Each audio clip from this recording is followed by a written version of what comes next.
genocide. Well, that's a big one. Genocide, evil.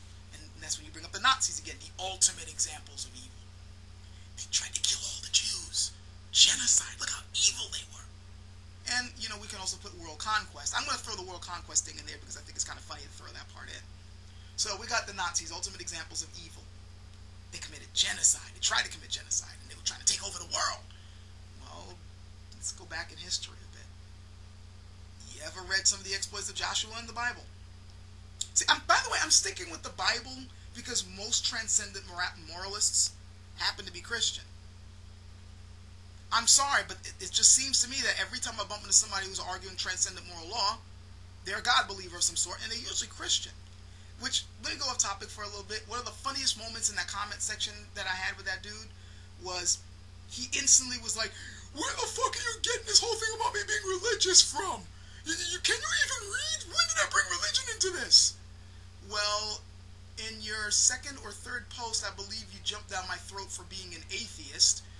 If you're calling somebody an atheist as some type of negative charge or as an insult, then logically it would mean that you're probably a God believer. Okay? Then, two, you're bringing up C.S.S. Lewis, which is another thing. He kept bringing up quotes from C.S.S. Lewis's book on the subject of trying to prove in the belief of God and transcendent moral law, which I doubt a Muslim or a Hindu or a Buddhist would read to prove their point, so that also kind of hints at Christianity. And then, at one point when I happened to bring up the subject of homosexuals asking why are the rules changing for them if there's transcendent moral law, it says, which side of the line do you stand on? Do you believe in all human beings having equal rights, or do you believe that there's some human beings who shouldn't have rights at all? Which right then and there shows a split in morality and in ethics, which breaks the whole transcendent law theory if you have to choose a side. He then came back to me about the gay agenda and that one infamous article where they write about how they're going to try to change society to get people to accept them, which is something that Christian conservative bigots bring up all the time, not realizing that that's the type of article that any minority group being oppressed by society would come up with to get society to recognize them as human beings. But that was all signs pointing that this person was Christian. Elementary, Watson, you gave yourself away. It's not like, you know, I'm charging you something that makes no sense. It's just from the very words I'm seeing you put on the screen, you told me who you were. Using deduction, logic, which is beyond these people, but that was going off topic there. Let's bring up genocide and evil again, because this person loved bringing up Nazism. Believe it or not, there was a time when genocide seemed okay, and taking over the world seemed okay. By the religious. Look at Joshua again. Take a look at some of the shit that Joshua did in the Bible. Wiped motherfuckers out. According to the Bible, and I'm saying that on purpose because there is some evidence that this might not have actually happened, but whatever. According to the Bible, this guy wiped out entire cultures. There are entire cultures and religions that are just fucking gone. Just gone. Took their land, killed everything. Men, women, children, beasts, your pet cat, the bird that happened to have been in the tree, everything dead. And then burnt the shit down to the ground, and the only ones who got to live were the virgins. Rape again. God told them to do it. That was part of their moral law. That so-called universal transcendent moral law that supposedly we all believe in. Wait, what? We don't believe in that shit now. World conquest too. The reason why he was going around wiping all these people out is because we're taking over this land in the name of our God. This is our land. And even now, hell, think about the Crusades. We're taking over the Middle East because it's our place. We already got control of Europe. We're not going to take over the Middle East. And don't think that these people were not thinking of expanding elsewhere, because during the times when they're moving into the so-called New World, they're trying to convert everybody into Christianity. Christianity trying to take over the world.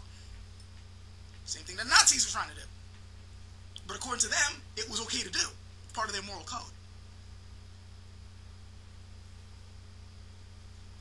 Anybody with a thinking mind will then begin to realize what I'm trying to say when I say that morality is an illusion. We make this shit up as we go along, and it is subjective because depending upon the group or the individual or the culture that you're dealing with, the rules can change. Sometimes to a very drastic degree. I mean, here I am coming up with examples of how, for fuck's sake, we at some time condoned child rape, murder, and genocide, and even world conquest. We accepted accepted this before. We thought that this was okay. Hell, for any Christian conservative watching this right now who's getting angrier and angrier by the minute because they can't seem to, they hate the logic that's coming from the screen, think of life, liberty, and the pursuit of happiness. Was that always a universal, transcendent, moral, ethical code that we all should follow, and thus, because that's the thing that C.S. Lewis was arguing, that the idea of freedom itself, and this guy thankfully gave me the quote, because all he can do is come up with quotes instead of thinking about them, saying the idea of freedom itself, it basically mandates that there has to be some type of universal moral code, some objective moral code. First of all, well, is the idea of freedom just an idea, or is it part of that moral code? I'll let you think about that for a while. Second, the idea of freedom was not an original thought for mankind until the Enlightenment period and further on, at least in the Western world. Before, it was all about submission, and even now, if you're in a religion, it's all about submission. You can't be free from God. How dare you? You try to be free from God, you're obviously a sinner and you're going to hell. You're supposed to submit to God's laws, a universal power. The ideas of life, liberty, and the pursuit of happiness came about during the Enlightenment period, when people believed they could break away from absolute rule and come up with a rule where human beings, logical human beings, can dictate their fates, their moral codes, their ethics, and their laws. That is a major fundamental moral and ethical shift in human society. Are you guys that fucking stupid that you can't even realize the significance of that? And why it instantly shatters the belief in a transcendent moral code? Because that's a major shift. One of submission to the powers that be, to we ourselves decide what our laws are going to be based on what we perceive morality to be. That's a big fucking deal. If you can't figure that out, you have no business arguing with anybody more learned in this area, much less try to call them stupid for pointing this shit out to you. So yeah, when I'm pointing out that morality is an illusion, or that there really is no right and wrong, I'm basically talking about the fact that in nature itself, our particular form of ethics and our morality does not concern the rest of the world, much less the universe. It's something that we ourselves made up in order to maintain order.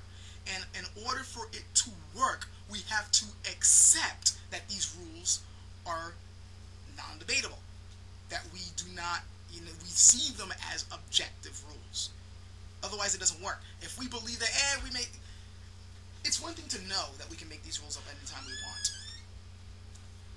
But it's another thing entirely to just simply accept that, oh, morality, we can do whatever the fuck we want. That's not what I'm saying. By saying it's illusionary, I'm not simply saying that, hey, guys, there's no rules, do whatever the hell you want, because that's going to lead to chaos. All I'm saying is the concept of morality as this written in stone thing that is above all human beings and has been around even before human beings was here is bullshit. We make up the rules ourselves. And through modern understanding and modern ethics, we are constantly changing the rules based on what we know of ourselves and each other and what our concepts of fairness is. But because we have to keep changing the rules, but at the same time kind of accept that these rules are not meant to be broken, that's what's making it an illusion, because it really isn't. I can go on and on about this, but it's been 20 minutes, so catch you guys later.